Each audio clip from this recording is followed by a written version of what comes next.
जय श्री राम। दोस्तों, कुंभ मेला स्नान करने के लिए बहुत दूर दूर से श्रद्धालु आते हैं। ऐसे में घाटों के संदर्भ में बहुत से लोग वीडियो के माध्यम से पूछ रहे हैं कि सर जो है कि कौन सा प्रमुख घाट है, कहाँ पर मुझे स्नान करना चाहिए, किस घाट पर मुझे स्नान करने में ज़्यादा सुविधा होगी।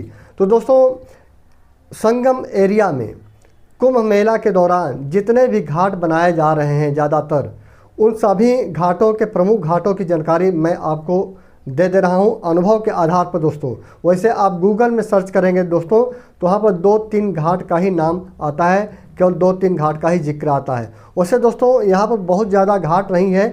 घाटों का शहर तो काशी है।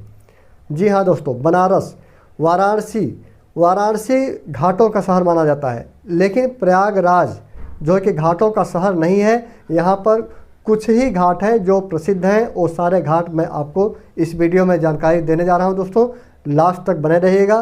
कौन कौन से घाट पर आप स्नान कर सकते हैं ओवरऑल सारी जानकारी आपको दे रहा हूँ। और किस तरफ से आएंगे तो कौन सा घाट आपको नज़दीक पड़ेगा, किस स्टेशन से आएंगे, किस जंक्शन से आएंगे तो आपके लिए कौन सा घाट नज़दीक में पड़ेगा, ये सारी जानकारी मैं इसी वीडियो में देने जा रहा हूँ। दोस्तों, तो सबसे मुख्य घाट के से स्टार्ट करता हूँ, संगम घाट, जो सब लोग आप जानते हैं। संगम घाट पर यदि आपको जाना है दोस्तों तो आपको केवल एक ही रास्ता है। चुंगी से होकर आपको किले से होते हुए जाना पड़ेगा, तभी आप जो है कि हम लेटे हुए हनुमान मंदिर के साथ में तभी आप जो है कि संगम घाट तक पहुँच सकते हैं। संगम घाट का महत्व दोस्तों इसलिए है केवल कि वहाँ पर गंगा, जमुना और अदृश्य सरस्वती, ये तीनों नदियों का जो है कि मिलन होता है। तो जो भी संगम में नहाता है मेन जगह, तो ऐसा माना जाता है, पुराणों में कहा गया है कि तीनों नदियों में नहाने का एक साथ पुण्य फल मिल जाता है संगम में नहाने का। और ऐसा नहीं कि अन्य घाट पर आप नहाएंगे तो उसका पुण्य फल नहीं मिलेगा, ऐसा बिल्कुल नहीं है दोस्तों। तो संगम मुख्य हो गया दोस्तों पहला घाट, जहाँ पर मुख्य स्नान के दिन पहुँचना बहुत ही मुश्किल होता है। आम दिनों में आएंगे तो वहाँ पर पहुँच जाएंगे मुख्य स्नान पर्व के छोड़ करके।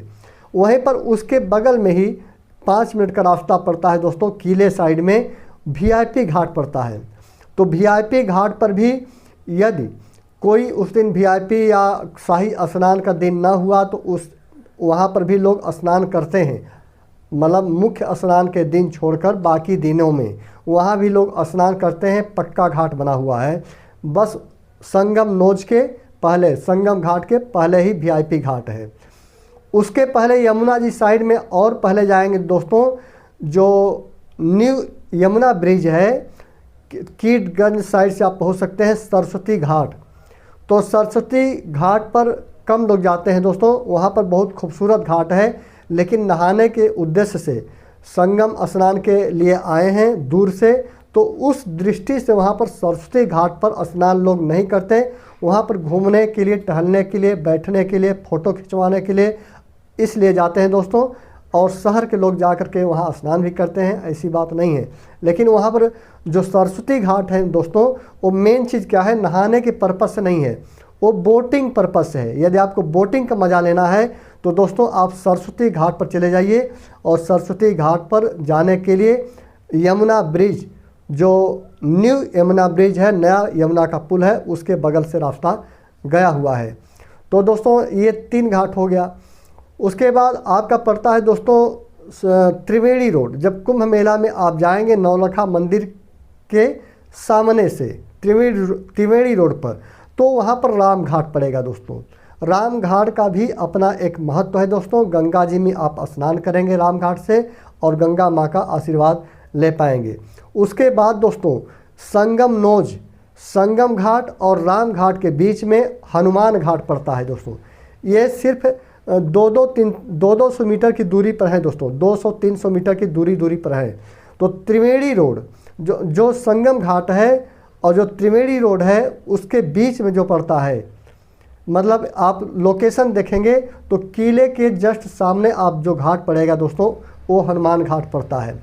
उसके आगे दोस्तों जो आपको कुंभ मेला में आएंगे तो कुंभ मेला में रेलवे का ओवर ब्रिज दिखाई देगा। तो रेलवे का ओवर ब्रिज जब क्रॉस करके और आगे बढ़ेंगे तो वहाँ पर मिलेगा दशाश्वमेध घाट। जी हाँ दोस्तों, दशाश्वमेध घाट पक्का घाट बना दिया गया है इस वर्ष, बहुत ही खूबसूरत घाट बना दिया गया है दोस्तों। वहाँ पर रात को भी आप स्नान कर सकते हैं, बेहद खूबसूरत बना दिया गया है दोस्तों। वहीं पर एक और घाट दारागंज घाट, मतलब रेलवे ब्रिज, जहां आपको रेलवे ब्रिज दिखाई देगा वहीं पर उसके नीचे ही बनाया जा रहा है जो है कि दारागंज घाट।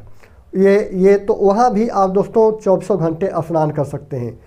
वहीं पर दोस्तों और आगे बढ़ेंगे नागवासुकी मंदिर की तरफ। तो नागवासुकी मंदिर की तरफ कोई घाट वैसे नहीं है दोस्तों परमानेंट, लेकिन उसके और आगे बढ़ेंगे थोड़ा 3-4 किलोमीटर और आगे तो बड़ा बघाड़ा के सामने वहाँ आपको मंदिर है एक, वहाँ पर भी एक घाट मिलेगा। तो वो घाट दोस्तों संगम से ज़्यादा दूर पड़ जाता है, फाफा साइड में पड़ जाता है। तो जो लोग फाफा साइड से कुंभ के मेन स्नान के दिन आते हैं और संगम तक नहीं पहुँच पाते हैं तो उस घाट पर स्नान कर लेते हैं। उसके पहले फाफा घाट भी पड़ता है, तो उसके पहले रसूलाबाद भी घाट पड़ता है दोस्तों। तो लेकिन रसूलाबाद घाट पर लोग कुंभ स्नान के समय उस समय नहीं स्नान करते हैं। आपका फाफा घाट से स्टार्ट होता है, जो कुंभ मेला के दौरान फाफा घाट से स्नान होता है। उसके बाद अगला जो घाट पड़ेगा बड़ा बघाड़ा का घाट जहाँ मंदिर है। उसके बाद नागवासुकी मंदिर पर आएंगे, फिर दशाश्वमेध घाट पड़ेगा, फिर दारागंज घाट पड़ेगा। ऐसे ही जैसे संगम के नज़दीक पहुँचते जाएंगे वैसे ही इम्पॉर्टेंट होता जाएगा। और इसके अतिरिक्त झूसी घाट, झूसी साइड में पक्का घाट बना दिया गया है झूसी घाट के नाम से। और वहीं पर सबसे खूबसूरत घाट दोस्तों अरैल घाट।